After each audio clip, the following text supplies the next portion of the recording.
X-Talks connects professionals in the life science, medical device, and food industries with useful content like webinars, job openings, articles, and virtual meetings to help you succeed in your career.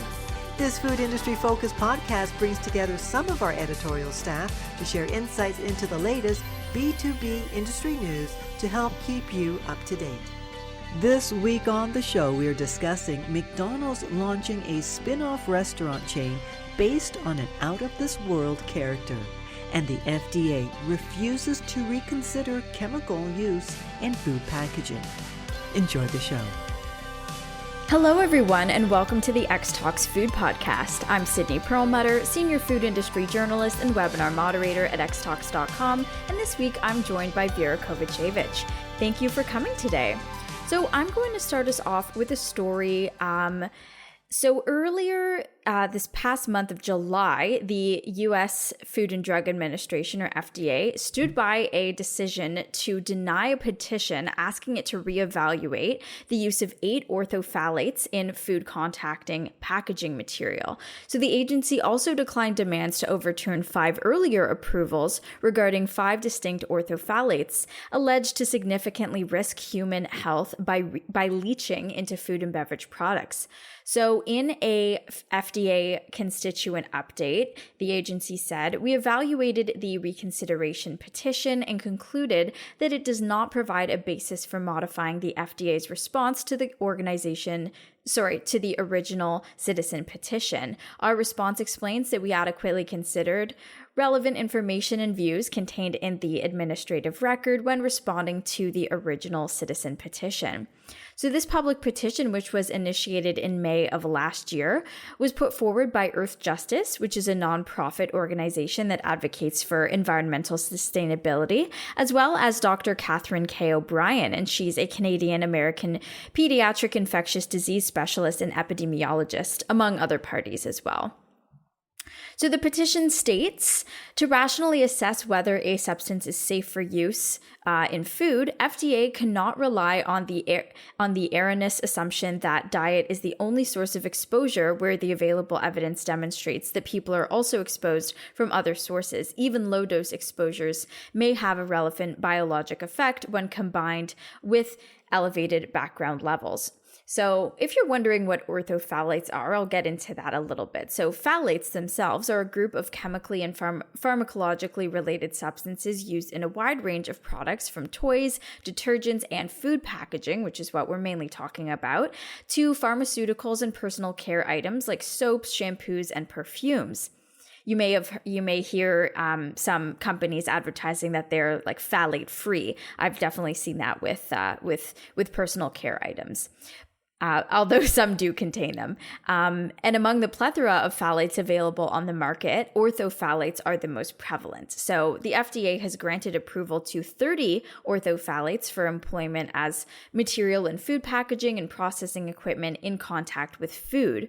Ortho-phthalates serve various purposes, such as plasticizers, adhesives, coating agents, and constituents in cellophane or paper, and make materials soft and less brittle. And as ortho-phthalates are not integral to the plastic structure, they possess the potential to seep in and can be inhaled, ingested, or absorbed through the skin. Recent research has shown that ortho-phthalates can adversely affect reproductive, developmental, and endocrine health, with a specific emphasis on children.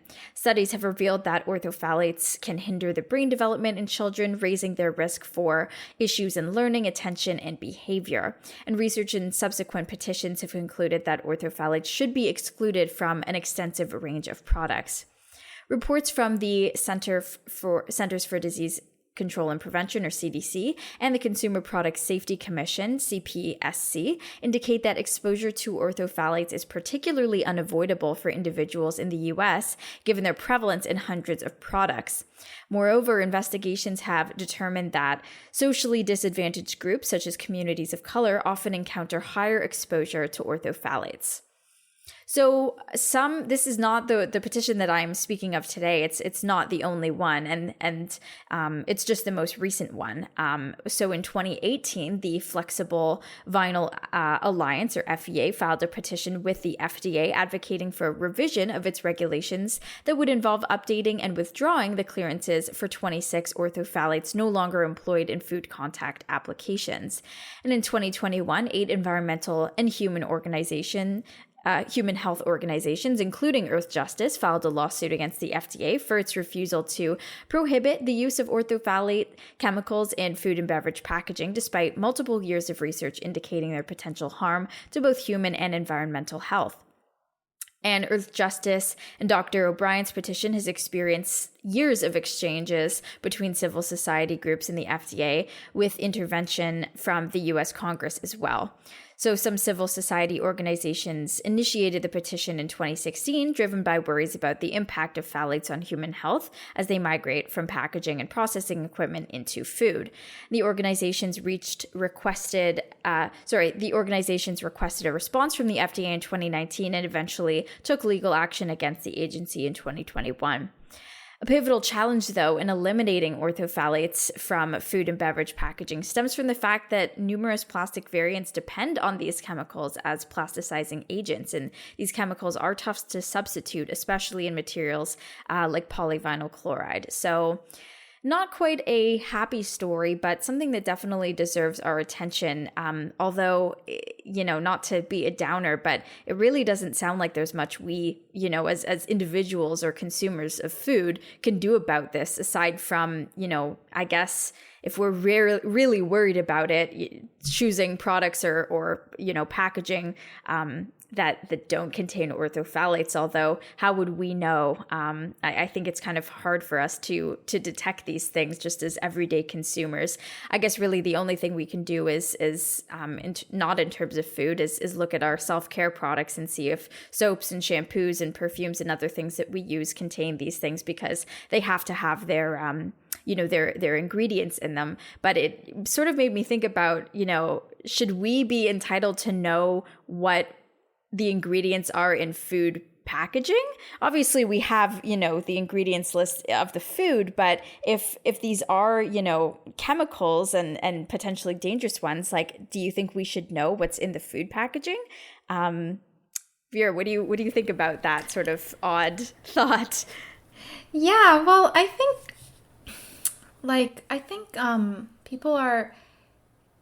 think it's all about the level of exposure. And if there is,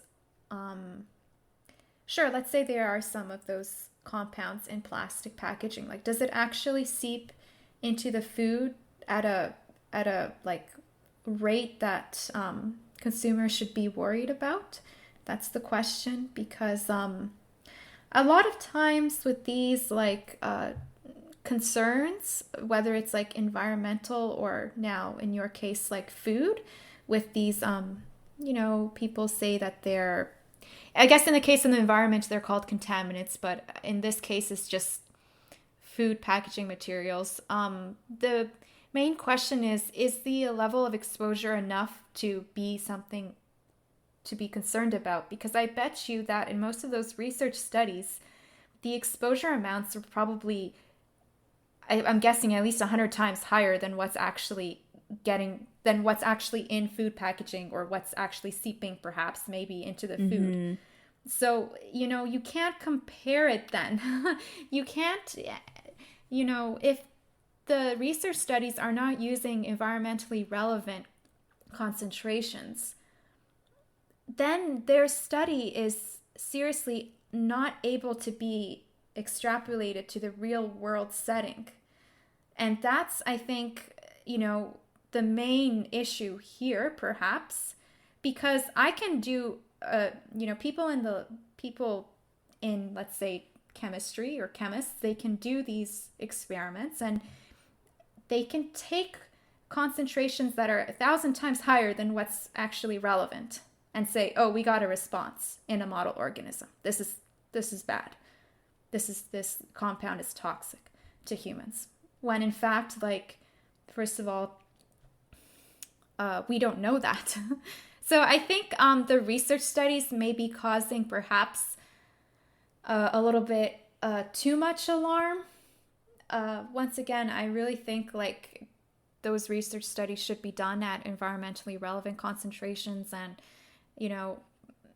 and then they can perhaps say if they found anything. And today, like the detection of changes in an organism, let's say in a model organism, let's say they're looking at gene expression, protein expression, metabolite expression, however they're measuring the toxicity of exposure, like it's so sensitive that sometimes they do detect changes at environmentally relevant exposure amounts, and sometimes they don't, right? So I think it depends on what kind of research studies were done, and that is just, unless someone's an environmental chemist, it's very hard to interpret those results. But I'm fairly certain that the FDA looked at those studies and based their decision from those research studies. And I honestly believe if the FDA said, look, like this isn't a concern for food packaging, I think I'm going to probably believe the FDA because, like, once again, they probably did a thorough assessment. They have lots of scientists looking at the data and trying to determine, what are unsafe levels or routes of exposure and what are safe levels and routes of exposure. Right? So right. I don't think people should be alarmed at all. Of course, like clean packaging is preferred. Like, I can't lie and say, sure, put anything you want in food packaging. It's just as long as it's low enough, it's fine. Like, sure, I think clean, sustainable, environmentally friendly too, and like biodegradable food packaging is probably the future of food packaging. And but unfortunately that's still very expensive and that's still under development. But Sydney, what was your feeling from this news story as you were writing it? Were you getting a little concerned?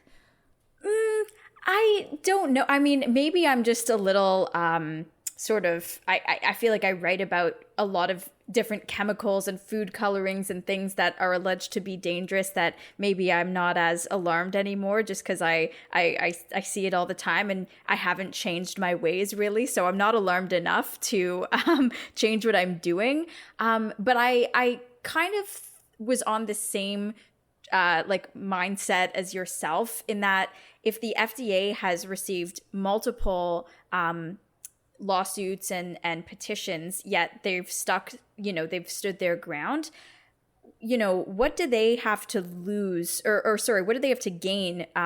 It's not like they're, at least I don't think that they'd be, partnering up with food packaging organizations that use ortho-phthalates. Like I do trust that they've really investigated thoroughly and they have banned ingredients and chemicals in the past. So I guess that, I also feel like I trust it. And your perspective was interesting to me because I'm not used to reading studies and understanding the context of them. And you bring up a really good point, which is that these studies probably aren't using relevant sort of information or numbers. And it's a bit alarmist, I guess. And I'm not surprised because it's mainly being, the petition is mainly put forward by a nonprofit, environmental organization. So they don't, I can see where they're coming from, but I'm not too concerned myself. And I agree with you. Sustainable packaging is ultimately where we all want to see things heading. But I think there's a reason why these types of chemicals and plastic packaging has been used for so long, which is that at this point it's very cheap. It works in that, it's been doing a proper job for a very long time. And it's very ingrained in the system. So it would take a lot for things to change, do a complete 180, where we're completely eliminating plastic or we're only using recycled plastic. But I hope that's where we are headed. And it also sort of reminded me that I was told never to reheat plastic too much, or like certain plastics like you just shouldn't reheat, or like they can, in like if you do reheat them a lot, then they can sort of seep more into the food or beverage product that you're reheating. So I wonder if like that was a consideration in these studies too. Like if orthophthalates truly seep into food without like temperature differences or something, like do they just seep into the food, and how long would that take? I don't expect you to answer these questions, but when you were talking about it, like I wondered, like in what state were they, taking food packaging?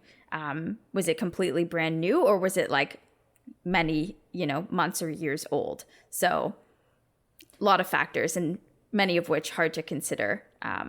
Yeah, I think those are great points. That's also a concern to me, like hot food on plastic. So that is a concern, because you're not supposed to heat up plastic, and you're not supposed to put plastic in the microwave. So yeah, I think there's a lot of progress that needs to be done with food packaging.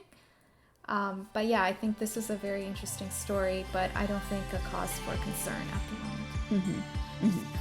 All right, moving on to a much more fun story. So, fast food giant McDonald's is gearing up to pilot a fresh restaurant concept called Cosmix, whose name derives from a lesser-known McDonald's character, a robotic alien that was featured in commercials in the late 1980s. So, as CEO Chris Kempczinski said in a call with analysts discussing the firm's Q2 financial results, Cosmix is a small format concept with all the DNA of McDonald's, but its own unique personality. So, the testing of Cosmix is in a select few locations is set to start next year. So in the past, McDonald's has tried out smaller restaurant models like McDonald's Express.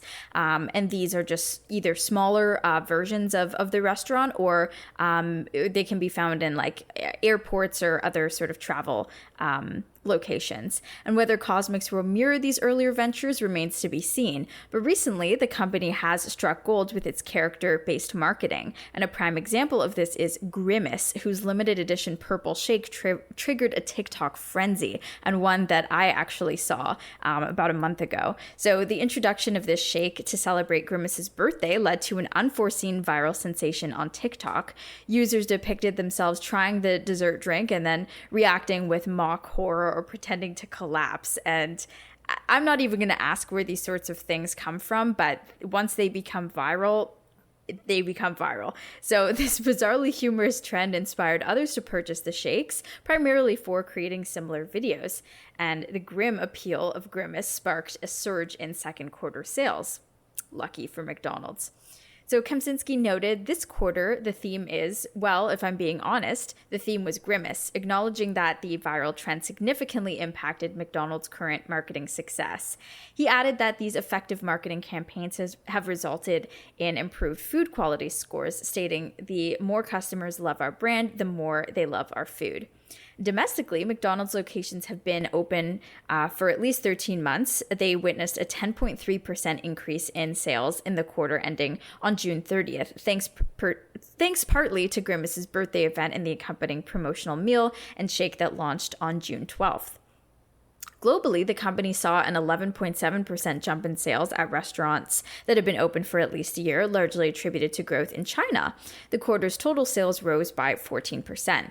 And that's a lot when we're thinking about, the span of 4 months. The Grimace birthday campaign quickly became one of the most socially engaging campaigns of all time, said the CFO Ian Borden during the same call. He referred to it as an authentic display of the brand's strength in organically reaching its fans in creative ways. And this campaign significantly contributed to the solid double-digit comparable sales growth in the U.S. during the quarter. However, the Grimace-themed promotion in early June was not solely about the shake. McDonald's also introduced the Grimace birthday meal featuring McNuggets or a Big Mac and fries. And additionally, McDonald's rolled out a video game and Grimace merchandise to commemorate the occasion. And looking forward, McDonald's is set to experiment with various types of locations, including the new Cosmix concept and other possibilities for compact format stores. Kemczynski acknowledged that the company's current U.S. presence mirrors the demographics from 2 to 3 decades ago. Hence, there are several underdeveloped areas providing ample opportunities for expansion, especially with smaller format stores that require less on-premise dining space due to the rising popularity of delivery services. So this plan is particularly strategic given the current consumer spending anxieties. While Kemczynski acknowledges that consumers' concern, he remains confident about McDonald's position in the market. He said, "But our business, and particularly I think our value positioning in the market, has put us into a good position to be able to weather that. Evidence of this success can be seen in customers choosing McDonald's over full service or fast casual dining options." So this was quite a fun story, especially given that I had seen this trend on TikTok, and I gotta credit McDonald's. I mean, they really have been fantastic at using sort of the virality of TikTok and social media in these promotions.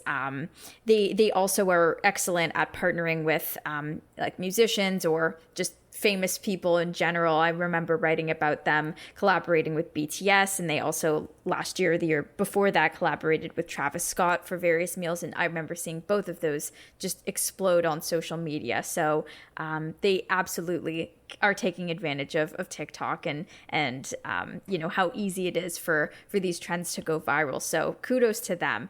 I think my critique of this new concept pilot or restaurant is that and this is just me, but I didn't know what Cosmic was, that robotic alien. And I think that if they're going to take advantage of sort of this character lore, I think that it would be a better idea for them to do it with a character that millennials and Gen Z are familiar with, because they are the ones who are driving these trends and ultimately like helping McDonald's increase their sales. But if you use a character that people are unfamiliar with, then I'm not sure if that would be as popular, you know, as Grimace, who I have heard of. But Vera, what do you think? Yeah, I was wondering the same thing, but I think the reason for that is that McDonald's has to use their own characters who they develop themselves. Like if they were to use maybe a Disney character, they have to get permission from Disney, or perhaps they have to sign some kind of agreement with Disney first. So I think that's the reason why they don't use any other, you know, well-known characters, or let's say Marvel or whoever is the company that, you know, has the rights to like this character's name and image, right? So I think perhaps they could consider entering a partnership with, you know, like a media company to make that happen. Because I've never heard of Grimace or... Okay, before you continue, McDonald's has like a series of characters, and I'm actually just gonna look them up right now because I'm not familiar with all of them, but they have, so and Grimace is sort of this like purple monster thing, but obviously it starts with Ronald McDonald, and he's like the, I guess, clown type thing. Then there's Grimace. There is and then there are some I haven't heard of either. There's like the Hamburglar, who I have heard of, Birdie the Early Bird, Mayor McCheese, Fry Kids. But so really when I was asking that question, I was wondering why they didn't use like Hamburglar or any of the other like McDonald's characters that maybe younger people are a little more familiar with, but they went back to the 80s and chose, you know, a sort of an older character that we may not be as familiar with.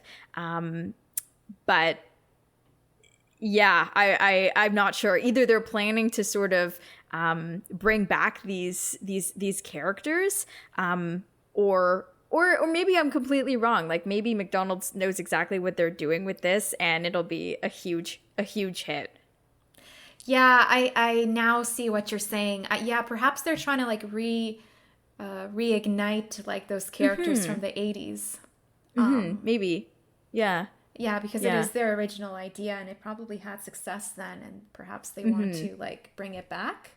which I think is a good idea. But maybe now more people have heard of these characters. But the only thing I'm not sure of is like, what do you mean when they say they want to do like a cosmic restaurant concept? Is that more than just like having some packaging with the character? So I think what they're trying to do with this is they're going to be like smaller format stores. So they probably will sort of mimic maybe like a ghost kitchen in that it wouldn't be or maybe there wouldn't be as much room to sit down, and it would mainly just be focused on the food. And I would imagine that it's the same food, but different branding maybe, or maybe just different packaging. They may introduce different food, and if I know McDonald's, they'll probably introduce like a new sauce or something, because they're very big with those like new and limited edition sauces. But I think it's really like at its core still a McDonald's restaurant, but just with different branding and a different sort of restaurant format itself. It may probably not look like a typical McDonald's restaurant. Oh, cool. I think that would be so fun. Like, I really think that's a great idea. I think kids would love that. And yeah, even if they're too young to have TikTok or something, I still think they would love going and seeing that. Yeah, it's really interesting how they're getting creative with their marketing, right? Like they're so good at that. They really are. I think of all the fast food restaurants in the world, they have kind of mastered that, and a lot of it, I mean, is kind of free, right? They're like a lot of free marketing. They obviously come up with these very creative campaigns, and then they sort of just let people, make it as viral and as big as it's become. Because I probably wouldn't have heard about the Grimace shake had it not been for TikTok. And I didn't get to try it, but I would have really liked to, because people were really selling it for me. Oh, really? So it was something that came across your feed, and was it just more than one influencer, or did you see? Oh, yeah. And I wouldn't even say it was from like influencers. I think it was just from people trying to get in on like this trend. And visually it was very appealing. It's like this purple sort of birthday cake looking shake, and it looked delicious. And it was a very like lighthearted, funny trend as well. So that's the good thing about TikTok, is that videos like and trends, once they get big, like they get huge, and it doesn't even have to be from influencers. It can just be like everyday people like you and me. So and that's more influential to me, I would say, than influencers themselves, because I can relate more to normal people. Yeah, I see what you mean. Well, yeah, let's look to see if they do anything creative in the future. But I really enjoyed the story. I thought it was so fun. And me too. All right, that's the end of this episode of the X Talks Food Podcast. If you like today's show, don't forget to rate, review, and subscribe. Thanks, everyone, and see you next week. Bye. Bye. Thanks for listening to the X Talks Food Industry Podcast. If you enjoyed our discussions today, please share the episode with your friends and colleagues, and be sure to subscribe in order to be notified when a new episode is released. To join in on the discussion, you can find X Talks on social media. Email podcast@xtalks.com or comment on the articles directly. Links are in the show description. Take a moment to join our community at xtalks.com to get access to everything we have to offer, including webinars, job listings, virtual meetings, articles, and more. The views and opinions expressed in the podcast are those of the speakers sharing them. They should not be taken as professional advice and do not necessarily reflect the policy or position Honeycomb Worldwide. For further information, email us at podcast@xtalks.com. Thanks for joining us, and we'll see you next week.